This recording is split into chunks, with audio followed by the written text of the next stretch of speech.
Hello mga ka-Team Sa video nito, gusto ko pong i-share sa inyo kung paano po ako mag-transplant ng sili using po yung mga used soil sa ating garden.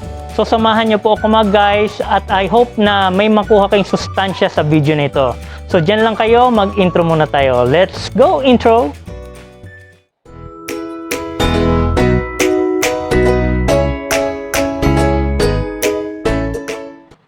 Hello mga ka-Team ito naman po si Kuya Aaron at welcome po sa aming channel. At kung bago ka dito sa aming channel, don't forget to like, subscribe, comment, and click the bell notification button para updated ka sa mga latest naming mga posts.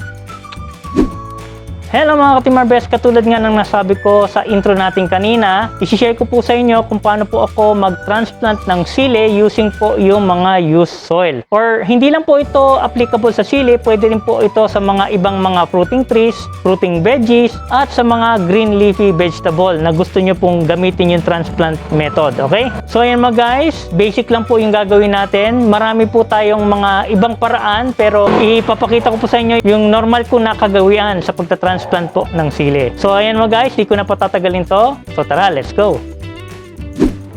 So ayan mga guys, bago natin simulan yung ating transplanting, kailangan nakaprepare na yung ating used soil, okay? So kailangan, bago nyo taniman ang inyong used soil, kailangan i-sterilize muna natin ang ating soil. So maraming paraan sa pag-sterilize. Yung unang-una is yung linuluto sa kawali. Yung pangalawa is yung solarizing, yung ibinibilad yung lupa sa araw. So yung pangatlo is yung bubuhusan nyo ng mainit na tubig yung ating soil. Yung pangapat is pwede po kayong gumamit ng ethyl alcohol solution or yung hydrogen peroxide solution. Pwede rin po yun. Pero mas maire-recommend ko po sa inyo yung solarization, pati po yung pagbuhos ng hot water or yung kumukulong tubig dito sa ating used soil. Ginagawa po natin yon para mapatay natin dyan yung mga fungus, yung mga bad bacterias at yung mga insekto na nanirahan doon sa ating soil. Kasama na doon yung mga grubs, yung mga langgam. Yan, sari-sari po yan.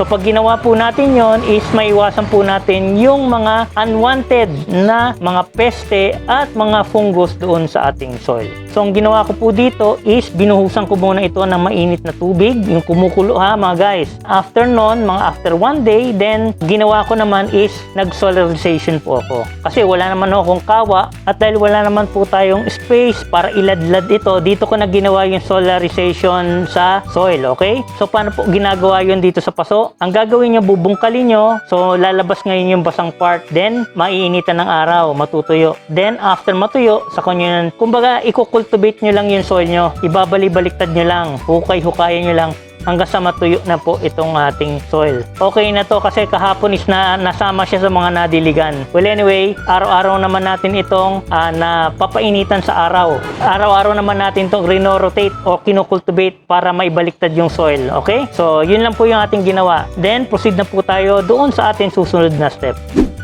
So ayan mga guys, dahil sa duman tayo sa solarization or binuhusan natin ng mainit na tubig yung ating used soil, maaring nawala yung sustansya doon sa ating soil. Kasi ang soil pag duman sa init, nawawala yung mga sustansya sa lupa. So para may recharge natin, ipiprepare po natin yung mga organic fertilizer na i-apply po natin doon sa ating used soil para ma-recharge yung ating soil. So ito pong box na ito is binigay po sa akin ng aking kaibigan. Ang laman po nito is vermicast at cow manure. Yung vermicast po ay yung dumi po ng African Nightcrawler or yung ANC. Yung isa naman ay dumi ng baka, pwede rin yung kalabaw. Okay? So alam niyo naman po yung dumi ng kalabaw is napakayaman po nito sa nitrogen. Ang vermicast naman po ay sari-sari po ang ipinapakain sa mga ANC at magbibigay po ito ng kompletong sustansya sa lupa at mga microorganisms para maibalik po yung dating sustansya ng ating used soil. Okay? So tara, buksan na natin at try na natin siyang i-mix. So nagpapasalamat ako dun sa friend ko at binigyan niya ako ng free. Ito ay bigay sa kanya ng mga kaibigan din niya. So binigyan niya rin ako. Okay. So ito. Ayan oh.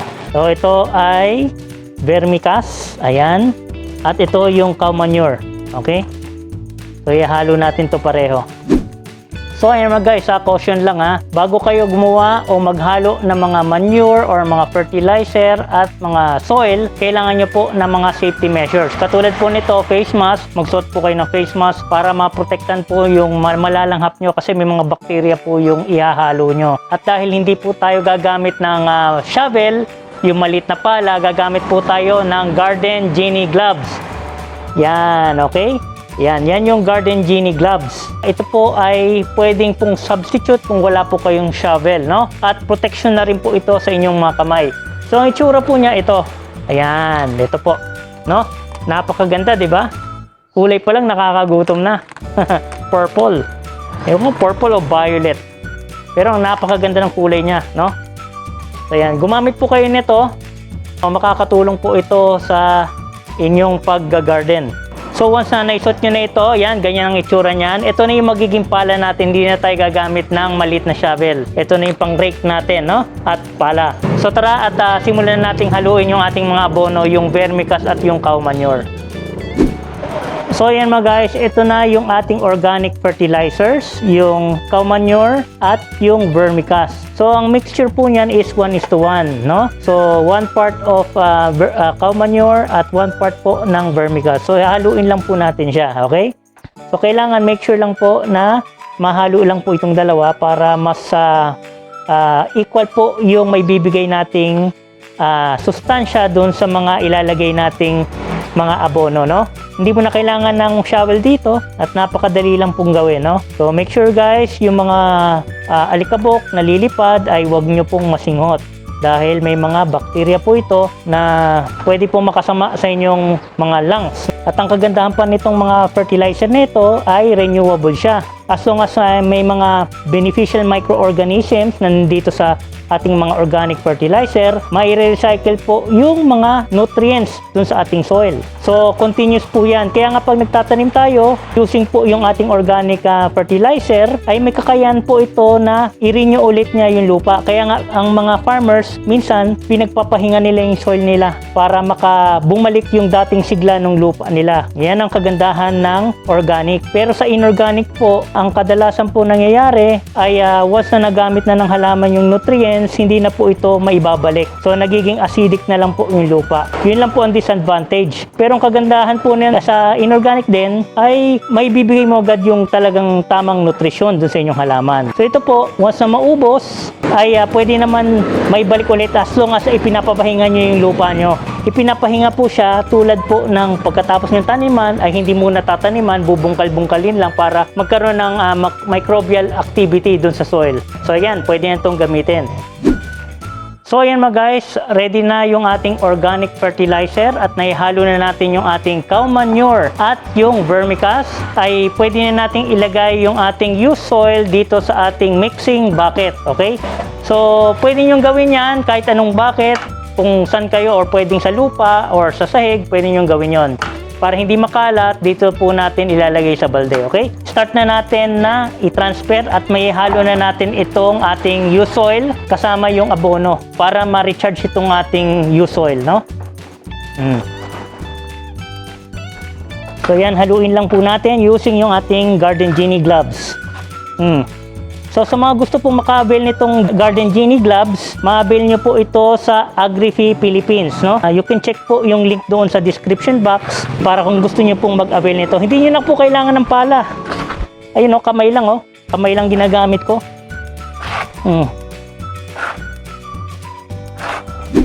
So ayan mga guys, once na mahalo na natin yung used soil, lalagyan natin siya ng Dufos 020.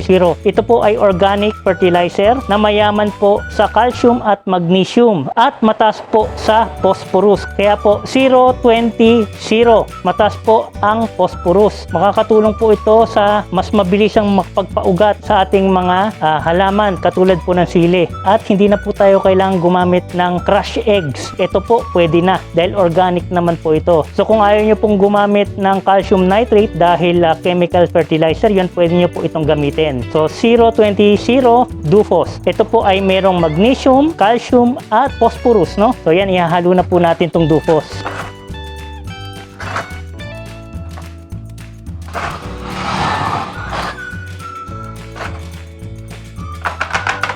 Then pwede na po natin ihalo yung ating mga organic fertilizer na cow manure at yung vermicast. So kailangan lang po is 20% lang po. Okay? 20% ng pinaghalong cow manure at vermicast. Yan. Yan, okay na yan. 20% na yan. Pwedeng-pwede na yan. Para hindi masyadong masobrahan yung ating mga halaman, no? Sa akin lang naman, mas maganda kasi yung tubo ng halaman pag mga 20%, 10 to 20% lang yung hinahalo natin sa mga loam soil or mga garden soil. Yun lang po. Maganda yung ganun lang ang ginagawa. Okay?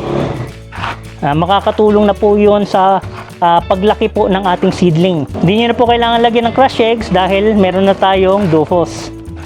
Diba? Okay na okay? At napansin nyo rin, hindi na naglalagay si Kuya Aaron ng crush eggs dahil naka-i-invite po ito ng langgam. Mapapansin nyo po yung mga crush eggs nyo unti-unting nawawala kasi tinatangay na ng mga langgam. Ang masama nun pag tinirahan nyo yung lupa. Yan. Okay, nahalo na natin. Okay na. Pwede na to. So yun mga guys, pwede na natin i-transfer ulit dun sa original na paso yung ating mixture. Yung mixture po natin is 80% na used loam soil or used garden soil. Pwede po yun. Yung ating fertilizer na Dufos is mga isang dakot lang. Pwede na po yung 1 tablespoon na Dufos, no? Para sa calcium at magnesium. At phosphorus. Para hindi na rin kayo gagamit ng yung ammonium phosphate 16-20-0 para po sa magandang rooting system. At yung pinaka mainstem niya is magiging malaki. Pagdating po ng mga 1 or 2 months, medyo malaki na yung diameter ng ating main stem. So yan, transfer na natin. At medyo nauubos na yung ating oras, no?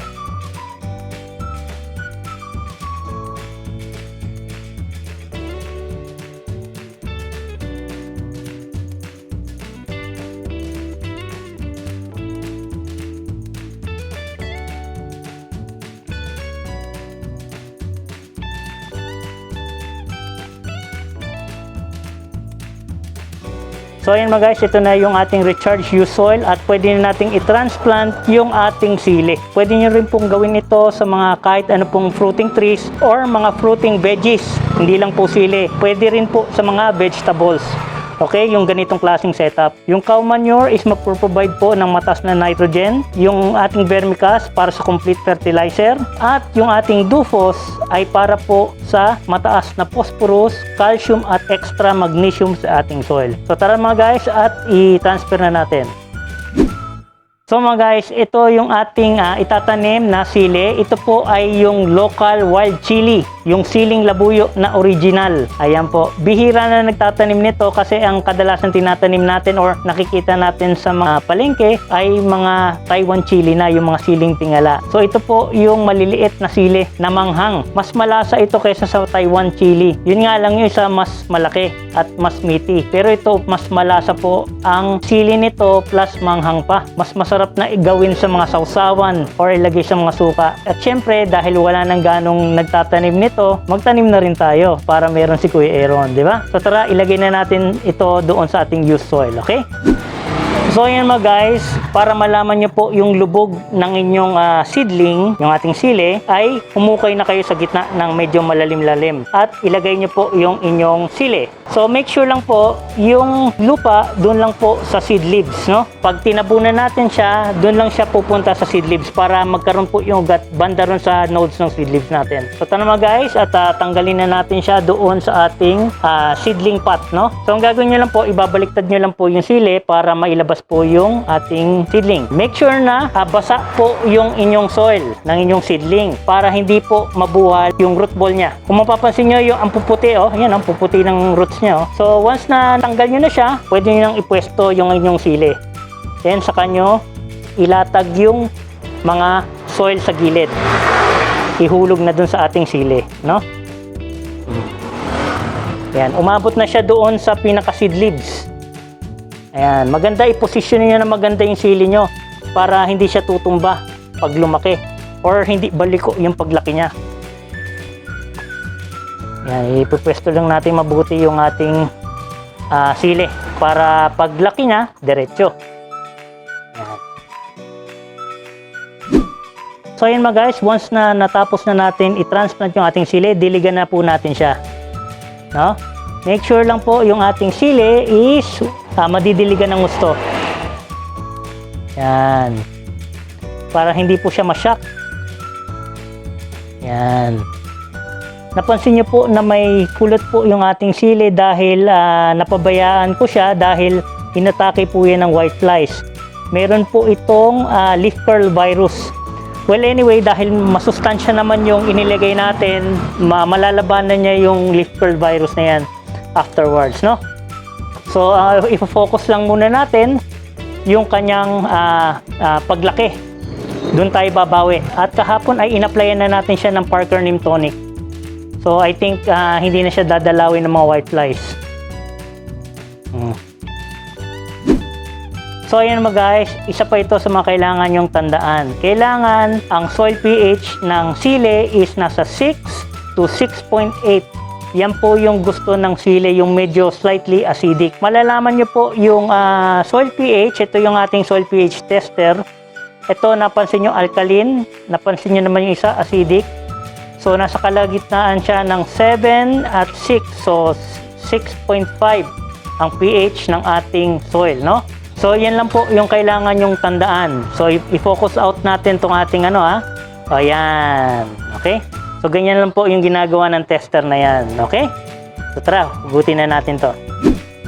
So, ayan mga guys. Ayan, napakadali lang mag-recharge ng lupa at mag-transplant ng mga fruiting veggies katulad po nitong sili. Kasi kaya ako ginawa itong video nito, may mga nagtatanong sa akin or may mga gumagawa ng mga baguhan na gardeners, ang gagawin po nila dun sa used soil is tataniman na nila ng diretso. So yun na yung lupa, tapos didiligan lang nila ng tubig. At marami din po nagtatanong sa akin kung pwedeng tubig lang po yung gamitin nila, didilig-diligan lang po nila. Hindi po nila lalagyan ng nutrisyon yung lupa. So pwede naman pong gawin yun. Kaso lang po ang mangyayari po, may malaki pong tsansa na maging payat po ang inyong halaman. Maaring tumubog po siya ng dahon pero hindi po malaki or talagang napakapayat po ng main stem niya. So kung ganun po ang resulta ng inyong pagtatanim is mapo-frustrate lang po kayo. At sasabihin nyo po na hindi po kayo green thumb. So kadalasan ganun po ang mga nagiging senaryo. So para po sa kaalaman po ng nakakarami, ang may 4 pong klase ang halaman para mabuhay. At ang kailangan nyo may provide. Unang-una po is sunlight, no? So kailangan nyo pong i-provide sa halaman ng sunlight para makagawa po siya ng pagkain using po yung photosynthesis. Kailangan po ng tubig, yan. Dahil meron pong nutrients ang tubig na kailangan din po ng halaman. Pangatlo po ay soil medium. Diyan po kumakapit yung mga ugat at diyan po natin itinatransfer kadalasan yung mga nutrients na pwede niyang makuha or pwede din dyan gawin yung mga nutrients na para po masipsip na mga ugat ng ating halaman. At yun po ay may convert na pagkain ng ating halaman, no? So, yung pang-apat is yung fertilizer. Yan po yung ina-apply natin. Kumbaga sa tao, yan po yung binibigay natin na mga food supplements. Yan po yung pagkain natin ng mga sustansyang mga pagkain, no? Mga gulay, prutas. Same din po sa mga halaman. Binibigyan din po ang halaman ng tamang nutrisyon para po ito ay lumaki ng malusog at mabigyan po kayo ng mas masaganang harvest. So ayun mga guys, simple lang po ito at napakadali lang pong gawin, no? So ang kailangan nyo lang po ay Dufos na 02000. Mabibili nyo po yan sa Lazada or Shopee. Kayo na lang po ang mag-check. Yung vermicast, yung cow manure, mabibili nyo rin po yan sa Lazada or Shopee. Kasi yung akin, bigay lang po yun, no? Malakas ako dun sa kaibigan ko eh. So ayan mga guys, yung mga pinakita ko yung mga tools, yung Garden Genie gloves, pati na rin yung soil pH tester. Ilalagay ko po yun sa description box para maka-avail din po sila. At, so ayan mga guys, I hope na may nakuha kayong sustansya sa video na ito, lalong-lalo na sa mga baguhan na magtatanim po ng mga solanaceous plants katulad po ng sili, kamatis, talong, yan, mga solanaceous plants po yan.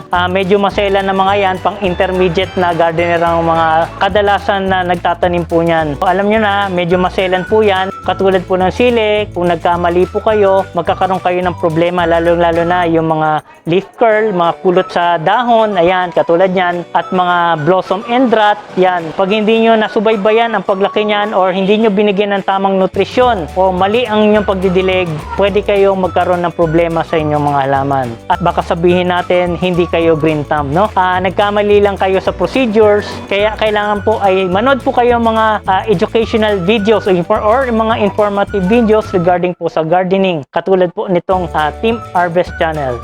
So ayan mga guys, maraming salamat po sa inyong lahat. Lalong-lalo na sa mga likers, mga dislikers, at mga silent viewers na wala pong sawang nanonood po sa aming channel. At kung bago ka dito kaibigan, pindutin mo na yung subscribe button at i-click mo na rin yung bell notification button para updated ka sa mga latest naming mga post. At kung nagustuhan nyo naman tong video na ito, huwag kalimutan po mag-like at mag-comment sa baba kung meron po kayong mga katanungan regarding po sa pagta-transplant po ng sili or any mga fruiting vegetables o mga fruiting trees. Kung gusto nyo pong i-transplant, comment nyo lang po sa baba at pwede rin po kayo mag-suggest para po sa ikagaganda po ng aming channel. So maraming salamat po mga guys. Mag-iwan po ako ng makatagang habang may Team Harvest, impormasyon ay lagi mong harvest. So hanggang dito na mga guys and hope to see you on our next vlog.